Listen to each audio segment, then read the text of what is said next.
Assalamualaikum warahmatullahi wabarakatuh. Bismillahirrahmanirrahim. Alhamdulillah alladzi ja'ala al-baita mathabatan lin-nas fasaqahum min kulli fajjin 'amiq syu'than ghubra. Wassalatu wassalamu ala sayyidina wa syafi'ina Muhammadin ahsanin nasi khalqan wa khuluqa wa ala alihi wa sahbihi asma'uhum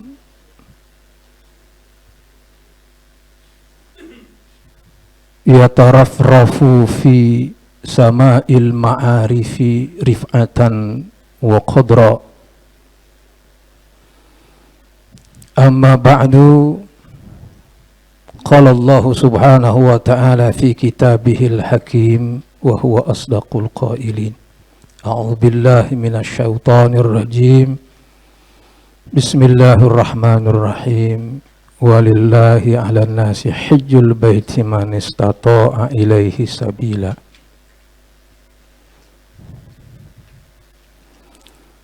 Wa qala Rasulullah sallallahu alaihi wasallam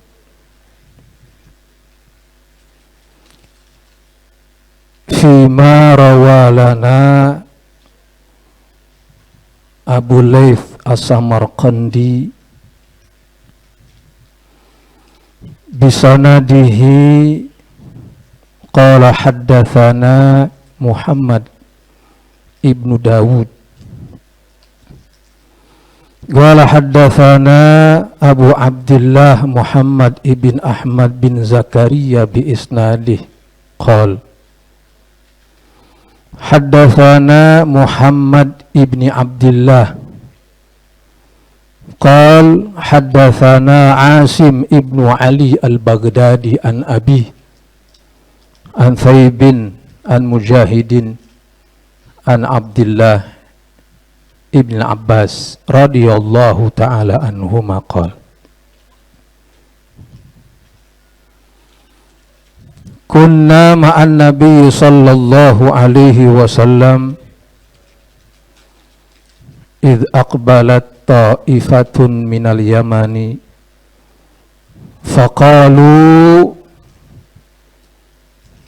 fidakal ummahatu wal aba akhbirna bifadlil haji qala bala ayyu rajulin kharaja min manzilihi hajan aw mu'tamiran fakullama rafa'a qadaman wa wada'a qadaman tanatharatidh dhunub min badanihi kama yatanatharul waraqu minasy syajar fa idza waradal madinah wa safahani bis salam safahathul malaikatu bis salam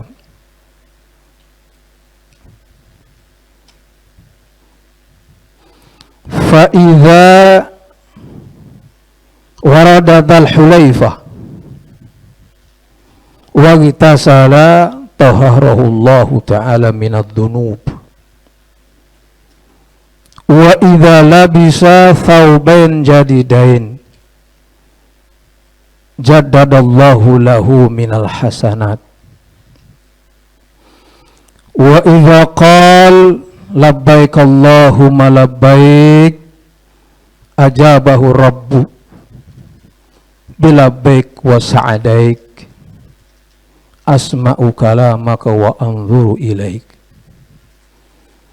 fa idza dakhala Makkah wa tafa wa sa'a baina Safa wal Marwah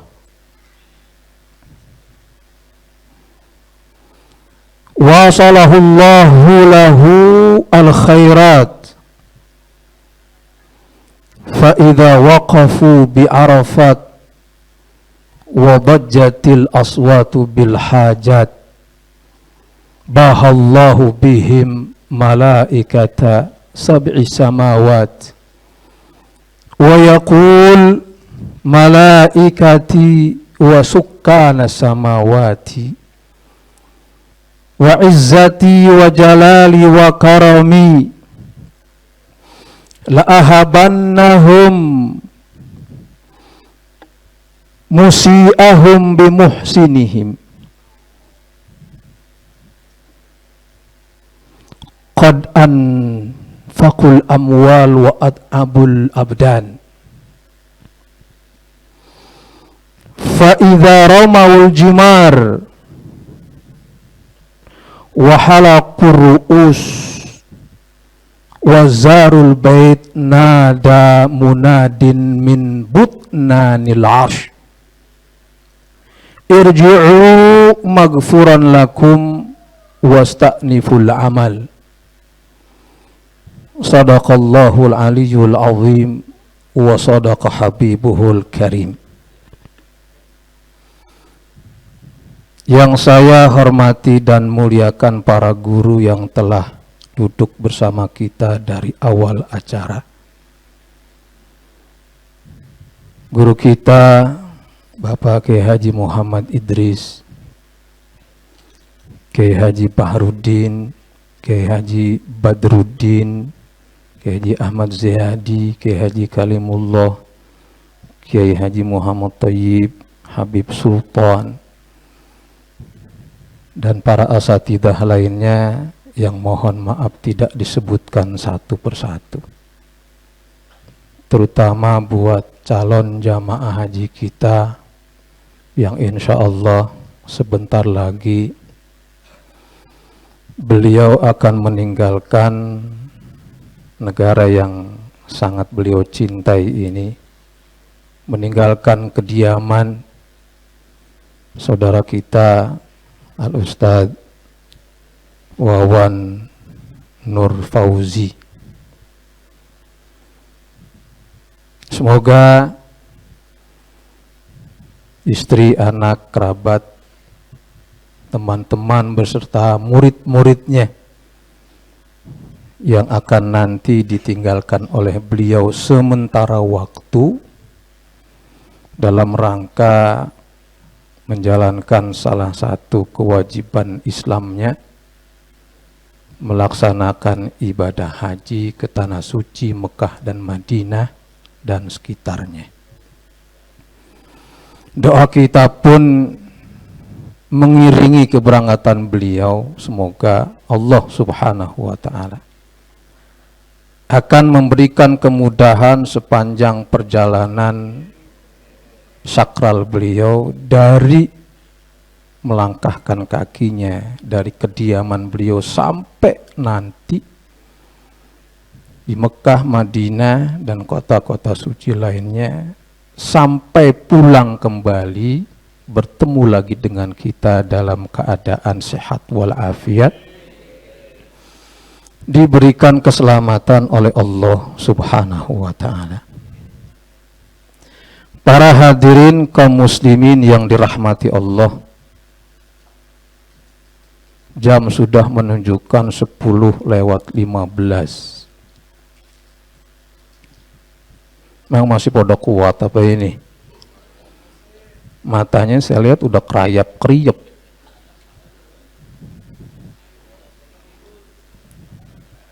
Libur. Mata tanggal merah besok. Meliburkan diri.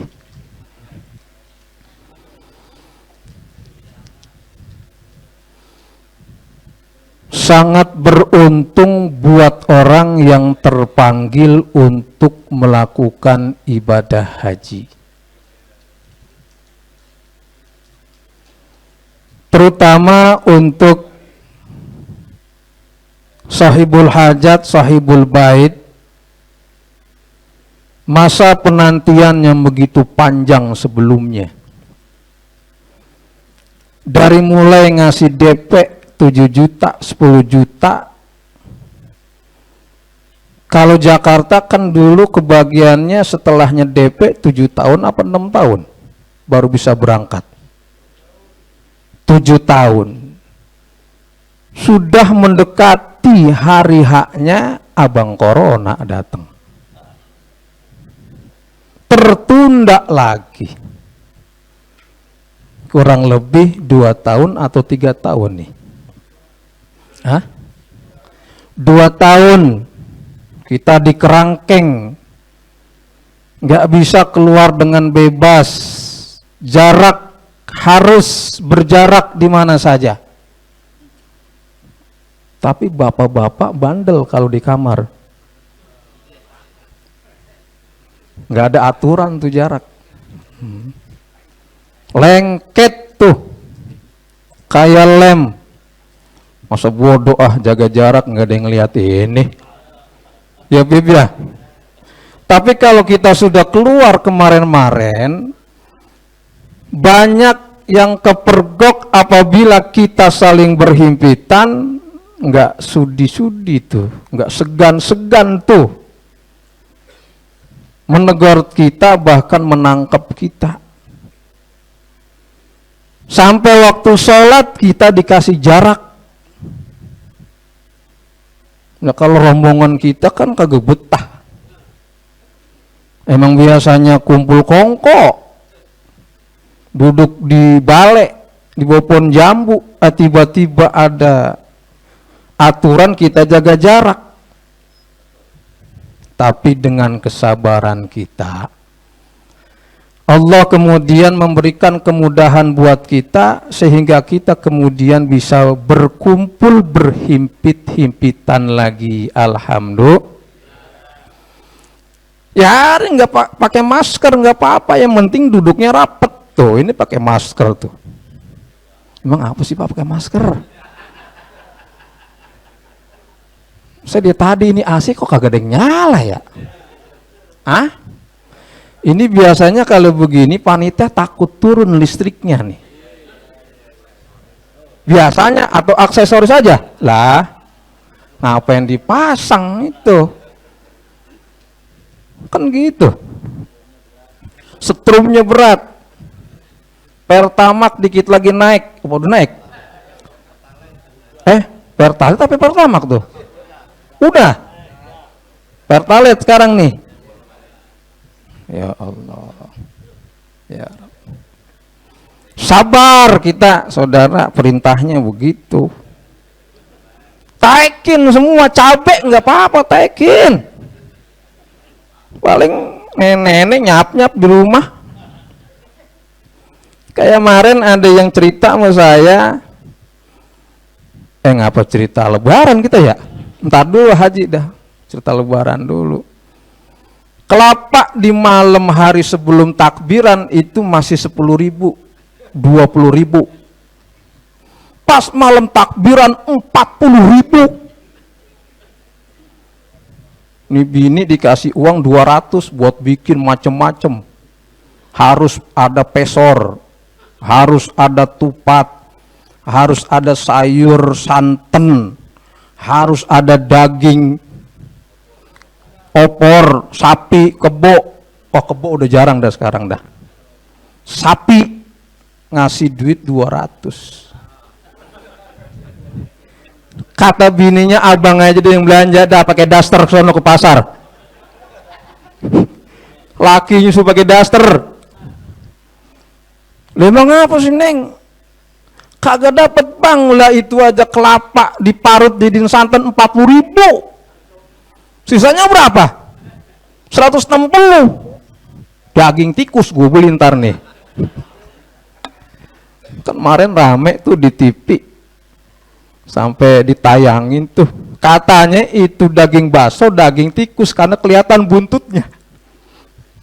Heboh, udah takut kita makan bakso di mana aja. Jangan-jangan tuh daging tikus. Ternyata setelah diteliti, nggak taunya itu bukan buntut tikus, urat. Urat. Urat apaan kagak ngerti. Emang percis seperti buntut tikus. Takut kita kemarin tuh. Dengan kesabaran sekali lagi, alhamdulillah. Allah kemudian memberikan kemudahan buat kita, sehingga kita bisa duduk kembali berhimpitan seperti ini. Apalagi kalau kita ini kumpul di malam hari ini, kita ikut mengusung, mengapresiasi keberangkatan yang akan dilakukan oleh saudara kita. Bukan hanya ritual saja yang kita terima pada malam hari ini, tapi ilmu pengetahuan dari guru-guru kita. Muhammad bin Sirin, ada yang bilang bin Sairin, datang ke Masjid Basrah melihat seorang bernama Aswad bin Sari. Di dalam masjid itu ada dua kelompok yang sedang melakukan aktivitas masing-masing. Yang satu zikir,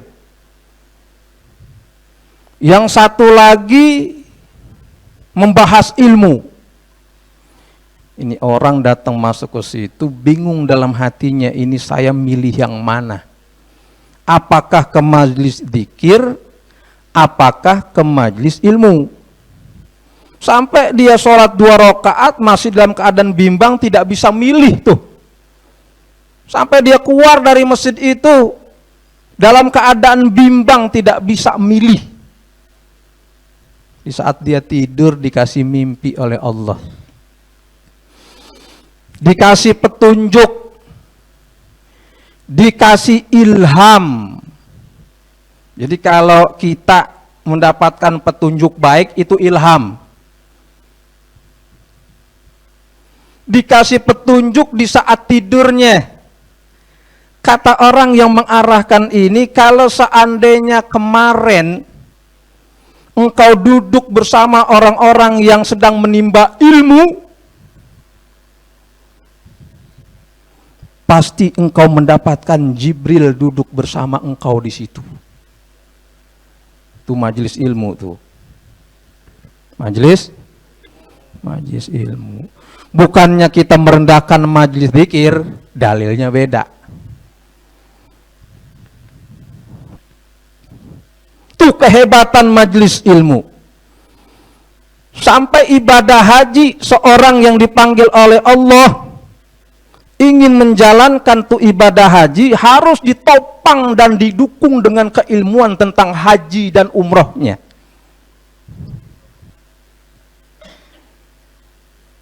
Kalau seandainya tuh ibadah haji dan umroh tidak disokong, dikawal dengan ilmu pengetahuan tentangnya, berantakan jadinya. Sama kayak kita. Kalau sholat kita nggak ditopang dengan ilmu, lah berantakan kita. Mana ada sholat jenazah pakai ruku? Ajaran siapa itu? Hah? Ustadz Wawan ngajarin?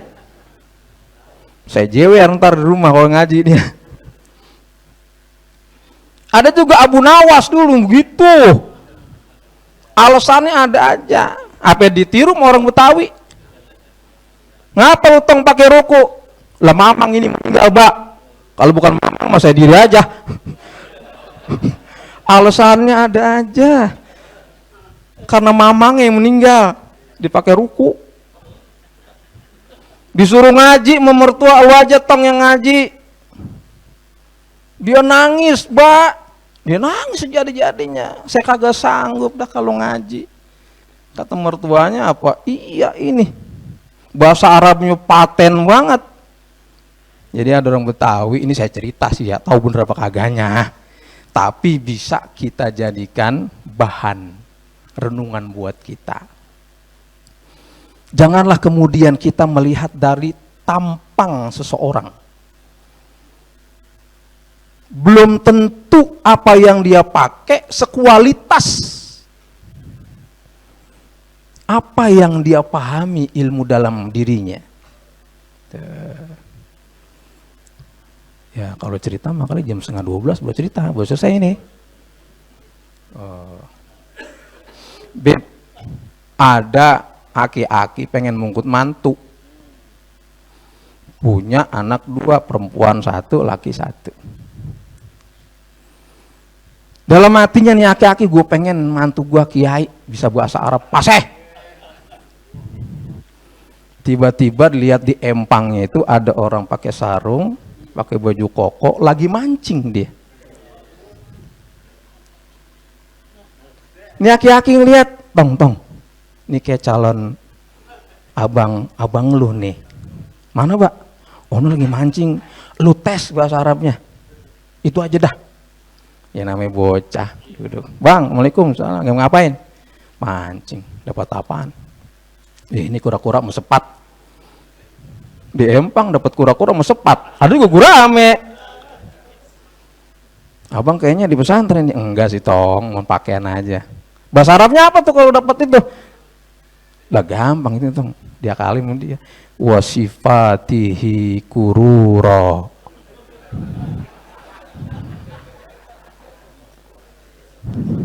Ikan sepat sama kura-kura. Ini bocah saking girangnya, waduh ke babanya, wah bener bahasa Arab mantap. Ikan kura dia tahu bahasa Arabnya. Ikan sepat, bener tong, bener saya tes. Panggil kemari. Nah kalau dulu kan ubin nggak kayak keramik kayak sekarang tuh, ubinnya yang plester ya. Ini aki-aki lagi masang itu ubin dulu lah, ademan dulu mau sekarang ubin. Ujung-ujungan liper kita. Liper kalau kita kelamaan. Lanjang kita rebahan begitu, lama liper, perut gendut sendiri ntar.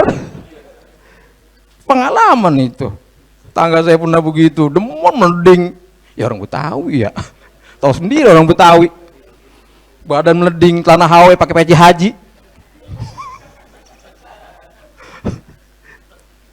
Panggil. Dipanggil nih. Aki-aki. Tong. Lu tadi mancing? Iya. Dapat apaan? Sepat sama kura-kura, Mbak. Beh. Kata lu bisa bahasa Arab. Ya, enggak banyak sih bahasa Arab, memang dikit. Itu juga masih inget dikit. Ini gue nanya sama lu. Ini ubin gue patah atu. Udah ada yang tahu tuh. Lah udah denger saya cerita kali. Bisa, Pak. Apaan bahasa Arabnya? Fat ubina. Wah. Apa tuh? Patah ubinnya, Beh. Wah, elah. Kalau orang Betawi yang pinter banget dah. Pinter orang Betawi. Iya, masa deket turun Abu Nawas kali. Udah stop dulu nih cerita. Kita bahas haji. Oh cerita mau bang, sampai jam 2 juga kagak selesai. Lah ujung-ujungan emping udah pada meletot. Tadi sop ngebul kita nafsu jadi kagak nafsu. Lah daging udah mengkerut. Beruntung bagi orang yang terpanggil untuk melakukan ibadah haji. Termasuk hamba pilihan. Kenapa demikian? Karena orang yang melaksanakan ibadah haji itu adalah orang-orang yang cikal bakalnya dosa-dosanya itu akan digugurkan oleh Allah dari rumahnya sampai pulang.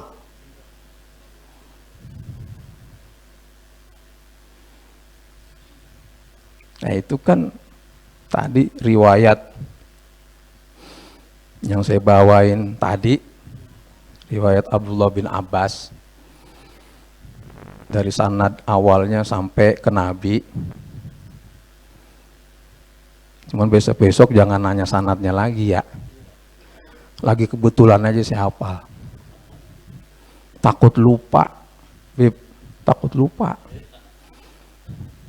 Apalagi udah makan ini ya nih. Tadi gue udah sendet-sendet begitu suaranya. Jadi ada sekelompok orang Yaman diceritain di situ. datang dari Yaman, ketemu menabi, kata mereka begini, akhbirna bi fadlil hajj. Ya Rasulullah, kabarin buat kami ini yang datang dari jauh, dari Yaman, Hadramut, Tarim, dan sebagainya.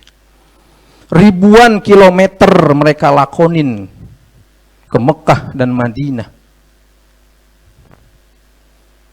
Kata Nabi, bala. Kabarkan kepada kami ini tentang keistimewaan ibadah haji yang sering dilakukan oleh umat Islam tiap tahunnya. Kata Nabi, qal bala. Baik. Apa kata Nabi? Ayyu rajulin kharaja min manzilihi hajan au mu'tamiron. Siapa saja, laki maupun perempuan,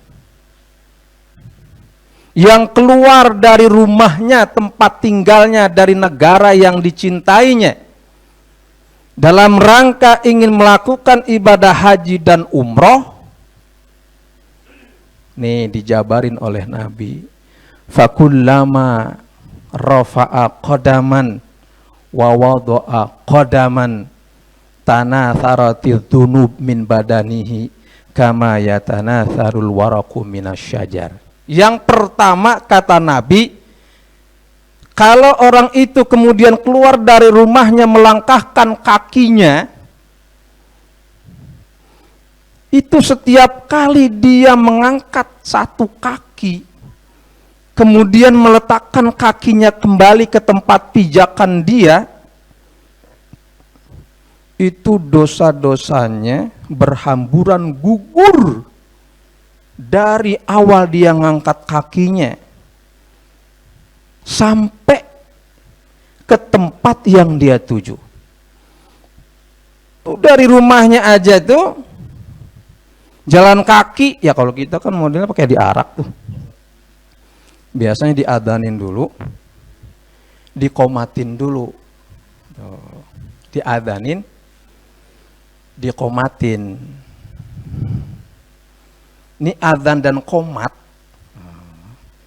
menjalar hal ini bukan hanya kepada orang-orang yang ingin melakukan satu perjalanan suci saja. Ada ulama yang kemudian mengatakan adzan ini juga boleh dilakukan di saat kita memasukkan orang yang meninggal dunia ke mana? Ke liang lahat.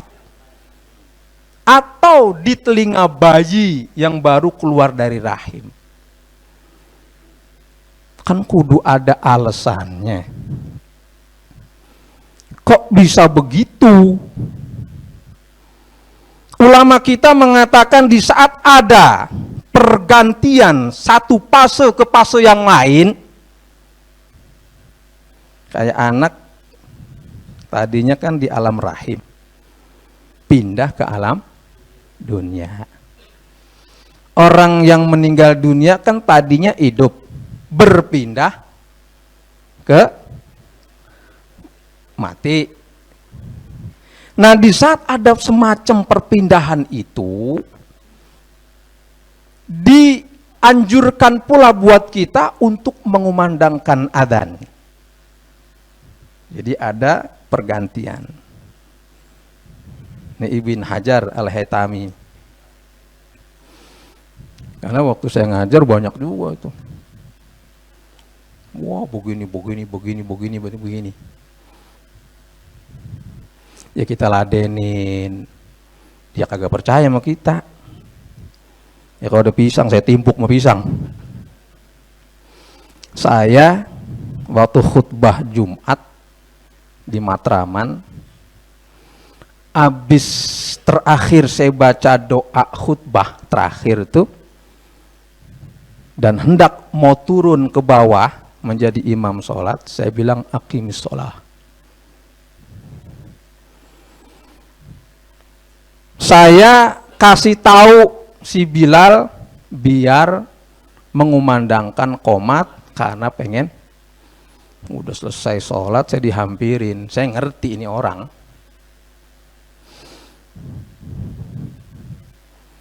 Ente Syafi'i? Ya, ana Syafi'i.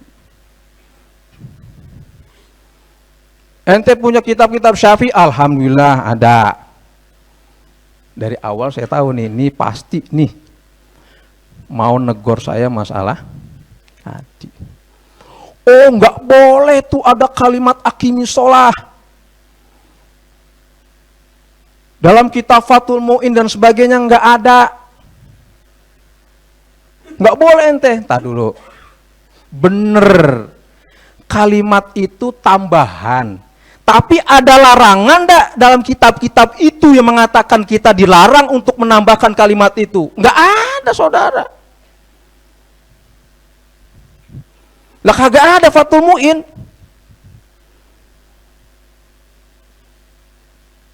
Kitab-kitab yang gede nggak ada.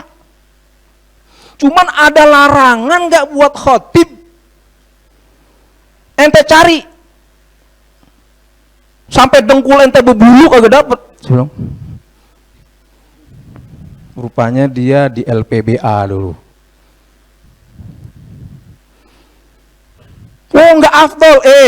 Saya bilang gini, di Indonesia semuanya, semua masjid nggak ada yang afdol dalam ibadah Jumat dan sebagainya.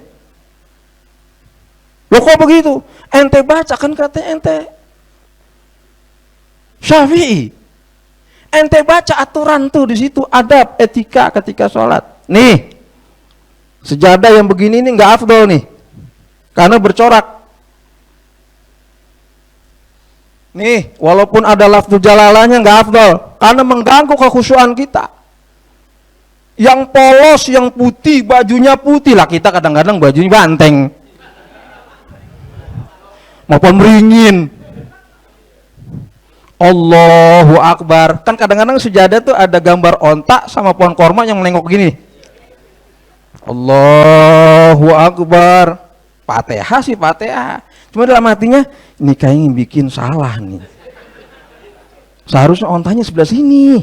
Tuh, udah nggak khusyuk. Saya bilang nggak ada yang khusyuk. Yang penting memenuhi syarat dan rukun saja, semaksimal kemampuan kita. Kalau bicara masalah khusyuk, nggak ada yang khusyuk. Ini saya nih biar praktek imamah kayak gini nggak khusyuk. Allahu Akbar, tasfil alamin innaka hamidum majid. Nih kayaknya gado-gado yang gue pesen udah di...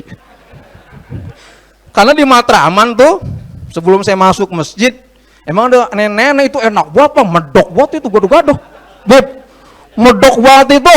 Makanya saya banyak, nek ini mantap amat sih, lah goyang dikit ya tepat, wah ilah, medok banget itu. Kan kadang-kadang bahasa tuh yang ada yang encer. Ini benar-benar kita makan seret langsung, medok batu nenek-nenek. Itu saya biasa saya panitianya, jangan lupa gara-gara 2 bungkus, yang satu agak pedes, yang satu kagak. Udah, saya sih terus terang aja, keingetan kadang-kadang itu. Ya Allah, ya Rabbi, lah gado-gado masuk dalam sembahyang. Untung kita kagak disentil malaikat. Gado-gado. Kiai, mau dilanjutin apa kagak ini ya? Hah?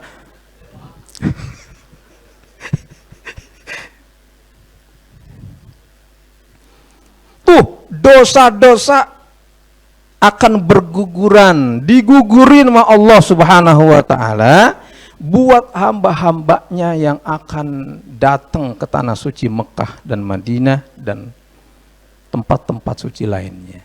Itu baru di rumah dosanya udah berguguran, udah berjatuhan. Makanya orang tua kita dulu ketika denger nih kelebihan keistimewaan haji, bersusah payah mereka melakukan sesuatu untuk kiranya bisa menyampaikan dia ke tanah suci. Ada yang jual tanah darat berserta sawah hektaran, dijual, rela dia mati-matian, padahal masih kurang tuh. Kurang kan? Mahal dulu, udah gitu nggak ada pesawat terbang, naiknya kapal laut 4 bulan. Makanya kita diadanin. Ya kali kagak pulang lagi. Ya kan udah diadanin. Tega banget. Oh, 4 bulan, 5 bulan, 6 bulan baru nyampe lagi kemarin, orang udah lupa. Waalaikumsalam. Siapa ya? 6 bulan. Tuh cerita orang dulu, hektaran dijual tanahnya, belum cukup. Ini ibadah haji makanya berkenaan dengan harta material, fisik juga. Wah, sekarang kita mesti disuntik. Apa namanya tuh? Meningitis. Wah, udah macam-macam kita aturannya. Fisik juga harus kita persiapkan. Ya materi apalagi. Kan gitu. Tapi semua itu akan terobati, tidak terpikirkan nanti ketika kita saat sudah berada di kota Mekah dan Madinah. Lupa semua materi yang kita, fisik yang capek kita lupain. Kalau rombongannya saya dulu waktu di Madinah dulu, hajinya haji koboi. Tahu kan haji koboi? Sendiri. Orang ini udah kumpul di Padang Arafah. Malam harinya baru saya jalan. Naik taksi 100 real. Bisa 200 karena musim haji. Nah, kita bawa tenteng aja udah. Karena memang dulu saya di sana ditanggung oleh almarhum Habib Umar bin Abdurrahman Al-Jufri, miliarder orang Saudi sana itu. Tiap tahun gratis, umroh gratis, makan gratis. Di Mekah kita dikasih tempat. Karena muhibbinnya guru saya banyak di Mekah yang punya hotel. Dari Jeddah kita ke Habib Umar tuh udah ditanjain, antum talabah Habib Zain. Nah, udah nih kartu nama saya, ternyata dia yang punya hotel. Dulu ada hotel namanya Darussalam di Mekah tuh, sekarang udah digusur. Lantainya 10 tuh. Nih, kalau nyampe Mekah, ente unjukin ini, ente udah tinggal di situ berapa lama gratis. Udah saya datang ke Mekah, unjukin lah bener. Kuncinya wah naik ke atas. Sampai kita melakukan rukun-rukun dan syarat di situ. Di Arafah memang ada perkemahan khusus. Buat siapa saja yang pergi haji di situ secara mandiri individual. Makanya Habib Umar bin Abdurrahman Al-Jufri ini, miliarder ini, tiap tahun itu orang sepasar tuh dihajiin sama dia. Kalau kita mobilnya model mobil Metro Mini, diberhentiin, dikasih petunjuk jalan. Kalau kita kali sekarang apa namanya? GPS, walaupun ngaco-ngaco dikit. Nih, berapa ente maunya? Sekian, duit setas. Bret, naik,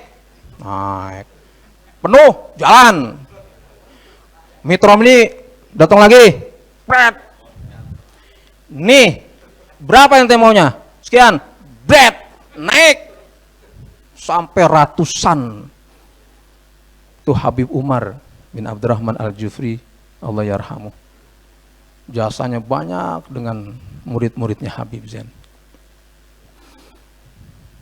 Tuh. Di Mina ada tuh tempat Jumratul Aqobah, karena ada playover tuh. Lurus jalan lorong, mentok, itu kiri, pas belokan kiri sepanjang berapa puluh meter itu rumah perkemahan. Siapa aja boleh masuk di situ, termasuk saya di situ. Makan, minum sepuasnya. Tuh Habib Umar tuh. Belum lagi di tempat lain, makanya alhamdulillah. Haji saya udah 7 kali. Nah kalau kiai udah sering banget emang tiap tahun beliau pergi haji. Mungkin banyakkan beliau dengan saya. Kalau saya kan haji mumpung di sono. Iya, mumpung ada yang bayarin. Iya. Pernah saya ketangkap dulu. Ada karyawan hotel di Madinah minta dibimbing. Saya bilang, ya Allah, keadaan lagi begini, nggak apa-apa Ustaz, kita tawakal aja. Ya udah dah, kita nyewa Metro Mini, Bib. Lah sampai checkpoint tuh di Jumum, kan sebelum masuk Mekah kan Jumum tuh ya. Oh iya. Lah polisi udah lewat, temennya naik ke atas. Kita akhirnya turunin. Lah jamaah kebingungan. Ustaz, kita gimana? Saya bikin supirnya, entar lu tunggu di masjid. No. Wah siap. Awas lu nggak berhenti lu. Saya turun, ya, nyebrang jalan, maksudnya kata polisi itu balik lagi ke Madinah. Udah saya pura-pura aja ke ini padang pasir. Ada yang nyamperin taksi. Nah, udah bener Paris Dakar saya. Nyampe lah ke masjid itu. Wah itu Ustadz, alhamdulillah, makanya gue bilang diem aja lu, jangan bisik-bisik, jangan ngadu-ngadu. Gitu. Lah gue kan orang sono, udah pengalaman tahu. Udah. Nah pas di Mina, di Padang Arafah itu inget banget saya itu. Lah pembimbingnya ke sono, karyawannya ke sono. Salah Bib, salah jalan. Lah saya ke kiri, dia ke kanan. Lah tinggal saya. Lah ini jamaah gua kemana ya? Ustaz, lu bagaimana sih ngingetin gua? Pengalaman. Capek, bener capek. Tuh kalau kita liatin tuh di Musdalifah tuh, ada yang sampai jebol tuh toiletnya. Udah kan kita kalau mau masuk satu pintu buat BAB ini kan kita antri kayak orang beri karcis. Lah kalau orang mules gimana yo? Mencret. Nggak bisa bobrot di situ. Orang udah macem-macem orang di sana. Nah makanya bekal buat saudara kita dari sekarang tuh sabarnya ditingkatkan. Terutama nanti waktu sa'i sama tawaf tuh. Kalau lagi musim haji nggak ada sepinya. Nih pengalaman saya nih. Kita jalan udah jingke, pas kita begini ditendang, ya Allah leginian. Sama kita di kampak main bola. Lah kita kan paling kecil. Kalau kita orang Afrika, lah kita diketekin saudara. Makanya kadang-kadang saya pintar kalau kita tawaf. Biasanya kan ada yang panggul-panggul tuh. Nah yang panggul tuh orang gede-gede semua tuh. Nah ini dia nih. Ya, saya minggir, saya masuknya ke tengahnya. Wah cepat saudara, coba kita domel sama dia. Jangan sini loh. Berabain gua aja. Pengalaman penting gua nyampe tawaf. Ingat banget. Sampailah kemudian Jumratul Aqobah. Ada orang Tegal. Nanya sama saya. Mas. Kata dia kalau bahasa apa? Hari iki ya. Hari iki ngelempar setan ya? Iya. Tuh Bu, mantep. Ada temen saya belakang, kan nanya, yang mana mau setannya? Iki yang ireng-ireng. Orang Ethiopia abis pala timpukin dia. Saya bilang, kamu bandel Bu. Lepar orang dilemparin dia. Itu kalau lagi ngelempar jumroh saudara, itu orang ada yang lempar pakai batu, payung tuh. Ini kita jalan nggak atas tanah, sendal, jadi membal. Sendal jadi, payung jadi. Tahu ilmunya dari mana itu, saya juga bingung itu. Abu nama sekali itu, Bang. Lepas orang hitam-hitam ditimpukin mau dia lah habis. Betul dia betul. Ini pengalaman lucu ya. Makanya harus sabar. Fisik benar-benar harus dipersiapkan. Biar di sana dikasih kemudahan oleh Allah Subhanahu wa taala. Ini maaf saya tidak sampai secara keseluruhan menyampaikan betapa istimewanya ibadah haji ini. Namun awal hadis yang tadi saya bawakan dan saya artikan, kira-kiranya itu bisa menjadikan renungan buat kita bahwa ibadah haji itu ada ibadah yang sakral, suci, yang perlu dibekali dengan ilmu, kesabaran, dan sebagainya. Ini tadi doa, yang doa sama guru kita, jangan saya. Hah? Seret, Ustadz. Seret ini. Ya, saya minta nanti salah satu guru kita yang manjatkan doa semoga diijabah oleh Allah Subhanahu wa taala. Mohon maaf dari saya, tidak sempurna penyampaian ceramahnya. Mudah-mudahan banyak manfaatnya buat kita. Billahi taufiqul hidayah wal afu minkum. Assalamualaikum warahmatullahi wabarakatuh.